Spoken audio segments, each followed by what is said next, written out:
Well, hello everybody. This is Dr. Troy Dukewitz of the Commit and Go podcast, where we encourage you to make big commitments, take big action to create big ass results in your life and business. Today's topic is this. Just plow through, man. Just freaking plow through. So here's the scenario. As many of you would know at this time, and if you don't, you know now. This past week, I was in San Diego, California for a program called Wake Up Warrior, and where I am a certified trainer and really helping to liberate, not only for me personally, not only men, but also women, and helping all of us to become better leaders. And for men, become a better man, become a better leader, become a better husband, become a better father, and a better business person. And for women to help them to become better leaders and better mommies and better business people and help them to lead as well in their lives. So I've really been able to mesh this warrior's way into men and women and really seen great successful results along the way. Now, as I've been at this, or as I was at this program, it rained, man. I mean, like when I got there, it seemed like a couple hours later, it just started raining, and it kept raining the entire time that I was there.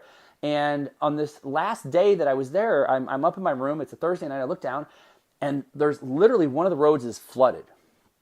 And as I'm watching, there's like, now look, I'm 16 floors up. So and some of you don't even know what this is. Some of you who do, you'll kind of laugh. Like I'm looking down and I see what looks like a Yugo or a Ford Escort. I used to have a Ford Escort, red Ford Escort. It was called a fun sport. Yes, little known fact about me. It was called a fun sport because I'm a fun guy.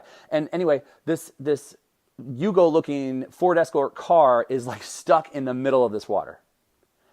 And like another car comes and that car gets stuck in the water. And I'm thinking to myself, like, first of all, if you see one car in there, wouldn't it be smart just to figure that it's probably too deep and we're not going to get through?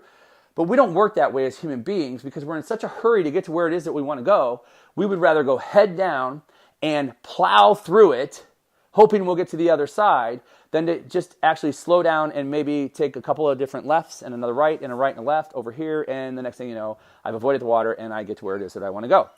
But no, we're in such a hurry in life, we have to find a way to plow through. And so these vehicles are trying to plow through and they're getting stuck.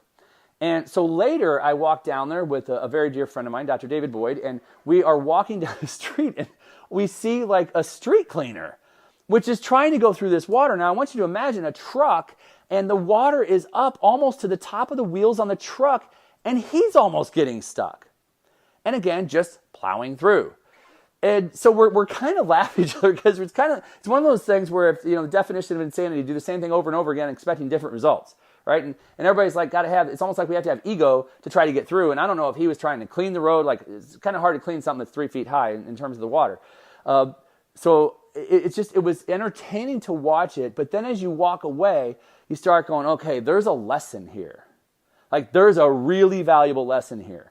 Because these cars, instead of being willing to take a detour, what we call course correction, instead of being willing to go on a course correction, they want to try to plow through. And as a result of plowing through, they get stuck.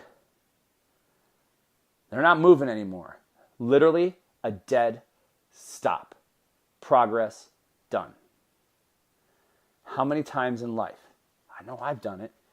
I know you've done it. How many times in life do we see that there's a course correction coming up, or we get stalled out? We try to plow through. I can do this, and we just literally keep pushing, and we just get stalled out. We throw our hands up and you're, oh man, it's done. This just blows, and it's like, what am I going to do now? I don't know. I'll just give up. Or what am I going to do now? I got to figure out a different way to do it. I got to figure out how I can keep plowing through, or maybe I need to course correct.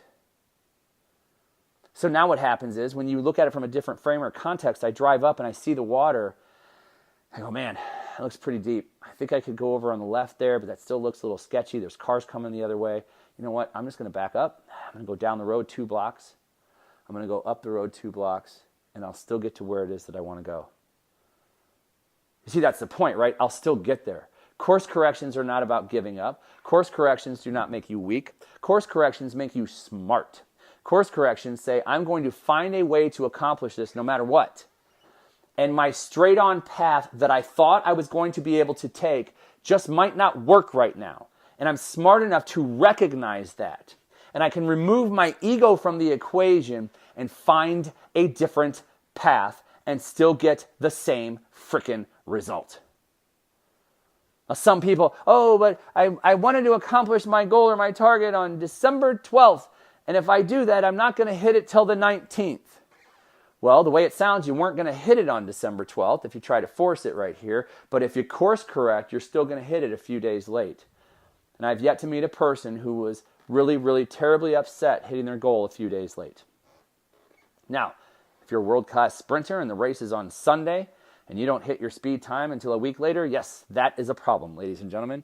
But when we are talking about life and the ability to course correct on our path and our journey, we better be able to course correct, or not only does it stop us in our tracks, maybe we never go after that target or goal again. But if we're smart enough to course correct, we still keep momentum going and we still eventually hit our target.